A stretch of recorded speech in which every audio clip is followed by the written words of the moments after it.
Friends जय जगन्नाथ केमिति अच्छंती आपण माने भल अच्छंत तो मु आशा करे जगन्नाथ आपण को सुस्थ रखंतु भल रखंतु। मु आज गोटे आपण को गोटे कहानी विषय कहया को चाहूची आउ कहानीटी हैला माने पूरा सत्य कथा।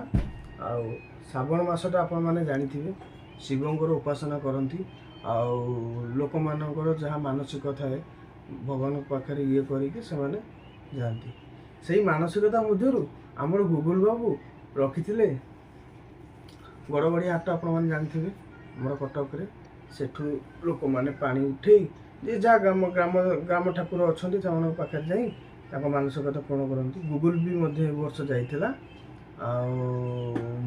गलापर तार कि अनुभूति मत से एक्चुअली कहला मुझे छोट छोटे कौन कहूँ पवन कर मन मन भावी किंतु मुझे 5-6 जन लोक पाखु जो शुणा को पाइली ना ना गुगुल जहाँ कथा ठीक कथा मुझे जहाँ शुणा पाइली किंतु सी भी जो कथा कहले कहीं वयस्क लोक सब मैंने कहते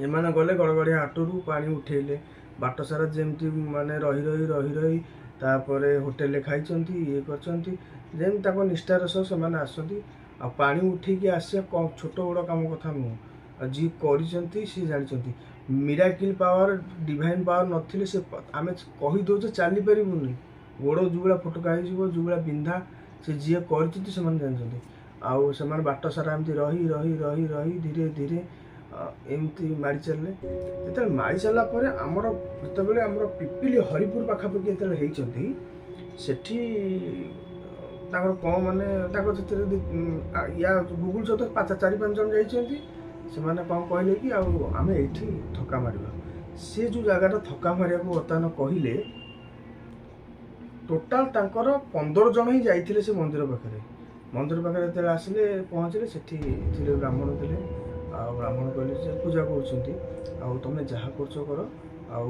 बागे शोब मंदिर जब शोच किसी खराब ना आठी चोर खुंट बहुत जोरे बुलूँ तुम तुम बागे सागे रो एमाने कौन कले से सब भांग फांग सब रखी मंदिर बेढ़े शोला एमाने किसी समय शोचती कारण समस्त को गोड़ बिंधा होपर क्या देह मन बसार ओदा एमती सब आसुँच सब फ्लाट हो पड़े ना गाड़ी सब पड़े आठ गोटे लोक मैंने कहला जो मो गाड़ी खराब हो किए गोटे लोक कहला से गोटे लोकटा कहला गाड़ी खराब हो कि गाड़ी बाड़ी किसी खराब है सी जो वयस्क लोक जहाँ जहाँ मत कहले मुझे आपण मान सब कहूँ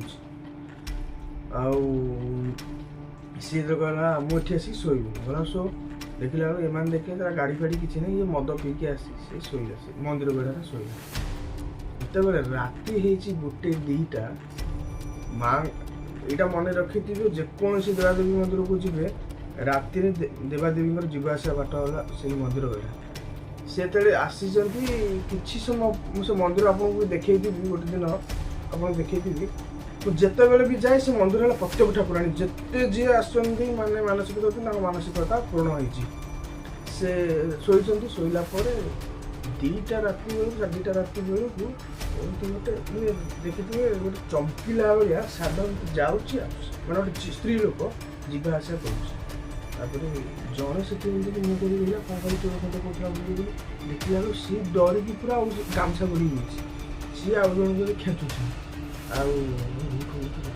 चलुची सी उठला बेलू डर 2 जन एका बेलू उठला बेलू से जगह आउ कहीं ना कि मधुआ जो मधुआ आसला शोला से शोची ठाकुर से जो स्पिरिचुअल अनुभूति 2 जन जाक देखी सकाଳେ सेठी समस्त देखी भय पशि मन सी भाई कौन भूत भूत या सब मनर भावना भूत प्रेत सकाळ जिते बड़े ब्राह्मण आसिले पूजा कले ये सब बखाड़े एमती सी कहले जे तुम माँ को जीवासा बाट जेहेतु काउड़िया मैंने जो बाहुंगी नहीं आसपाई माँ तर किसी क्षति करना ना माँ जो जंतु कुदी कादी देवे सी पूजक जी पाया कथा आपण मैंने ठाकुर देवादेवी विश्वास कर मिराकिल किसी देखी डिवाइन पावर किसी देखी जो मैंने देखी से जानते मुझे आज आउ गोटे आप खोला कथा कहूँ काकटपुर माँ मंगला जानते ମୁଁ ପିଲାଟେ ହେଇଥିଲି ସେତେବେଳେ ନୂଆ ନୂଆ କରି ଗାଡ଼ି ଚଲାଉଥିଲି ପ୍ୟାସନ୍ ପ୍ରୋ ଗାଡ଼ି। ସମସ୍ତେ ଆମେ ଗଲୁ, ମୋର ଗୋଟେ ମାମୁଁ, 2 ମାମୁଁ ଆଉ ଗୁଗୁଲୁ ମୁଁ ବି ଯାଇଛୁ। ସେଠି ଗଲା ପରେ କାକଟପୁରରେ ଆପଣ କ'ଣ ଜାଣିଛନ୍ତି ନା କ'ଣ ହୁଏ? କାକଟପୁରରେ ଏଇଆ ହୁଏ, ସେଠି ପଚାରେ ତମ ଘର କୋଉଟା, ତମ ଘର କୋଉଟା? ମୁଁ କହିଲି ଆମର ତ ଠାକୁର ପୂଜା ହବ, ଭୋଗ ହବ, ଯାହା ହବ, ଇଏ ଘର କଥା ପଚାରୁଛନ୍ତି। ମୁଁ ସେଠି ମଜାମସ୍ତି କଲି, ବିଶ୍ୱାସ କରନ୍ତୁ ମଜାମସ୍ତି କଲି। ମଜାମସ୍ତି ଯେତେବେଳେ କଲି ମୁଁ କହିଲି ସେଠି ପଟି ମାରୁଛନ୍ତି, ମନରେ ଏହା ଭାବିଲି ପଟି ମାରୁଛନ୍ତି ଆଉ। ମୁଁ ସେଠି ପୂଜା କରିକି ଆସିଲି। ତାପରେ ସେଠି ଆଉ ଜଣେ ବ୍ରାହ୍ମଣ କହିଲେ ଯେ ଯେଝା ଏରିଆ ଅନୁସାରେ ପୂଜା ହୁଏ କହିଲା।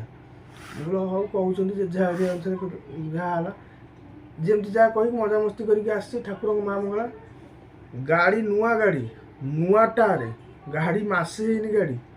ମୋତେ ଆପଣ ଇମାଜିନ୍ କରୁନାହାନ୍ତି, ମାନେ ବିଶ୍ୱାସ କରନ୍ତୁ ସେତେବେଳେ ଏମିତି ଚକା ଫାଟିଲା।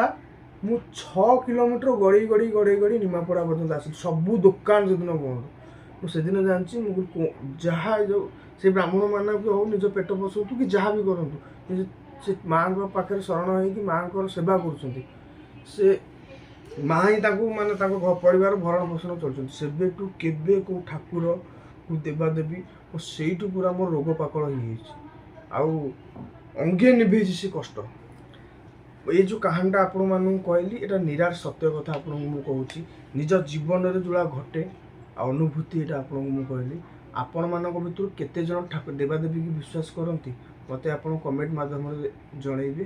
ଆଉ ଯେଉଁମାନେ ବି ଶ୍ରାବଣ ମାସରେ ଯେଉଁ ବାହୁଙ୍ଗି ନେଇକି କାଉଡ଼ିଆ ହେଇକି ଯିବାକୁ ଚାହୁଁଛନ୍ତି, ସେ କମେଣ୍ଟ ମାଧ୍ୟମରେ ମୋତେ ବି ଜଣେଇବେ।